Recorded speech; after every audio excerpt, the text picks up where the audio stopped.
Hydration in concrete is a critical process that occurs when water is added to the cement mixture. This chemical reaction is what gives concrete its strength and durability. Without proper hydration, the concrete will not set correctly and will be prone to cracking and crumbling. The hydration process begins as soon as water is added to the cement. The water reacts with the cement particles, causing them to form a paste that binds the aggregates together. This paste then hardens over time, creating a solid and durable material. It is crucial to ensure that the concrete remains properly hydrated throughout the curing process. This means keeping the concrete moist by either covering it with a wet blanket or regularly spraying it with water.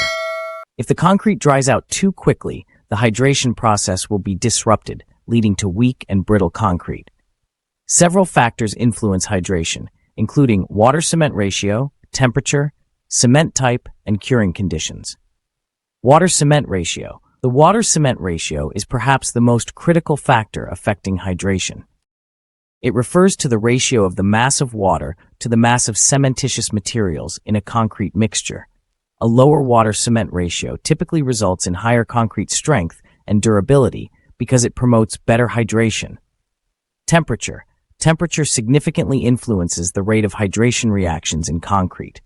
Generally, warmer temperatures accelerate hydration, while colder temperatures slow it down.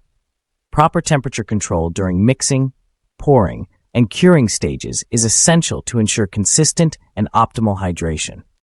Curing conditions.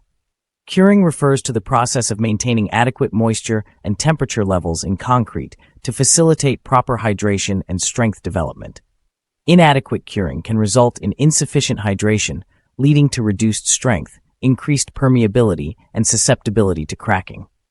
Type of cement. Different types of cement, such as Portland cement, blended cement, and specialty cements, have varying compositions that affect hydration characteristics. The chemical composition of cement influences the rate and extent of hydration reactions. Proper hydration is crucial for the long-term durability of concrete structures. If the concrete is not adequately hydrated, it will be prone to cracking, spalling, and other forms of deterioration. This can compromise the structural integrity of the building and lead to costly repairs. In conclusion, hydration in concrete is a complex process that requires careful attention to detail. By monitoring the temperature, moisture levels, and quality of the cement, it is possible to ensure that the concrete cures properly and remains strong and durable for years to come. Proper hydration is essential for the success of any concrete construction project, and it is worth investing the time and effort to get it right.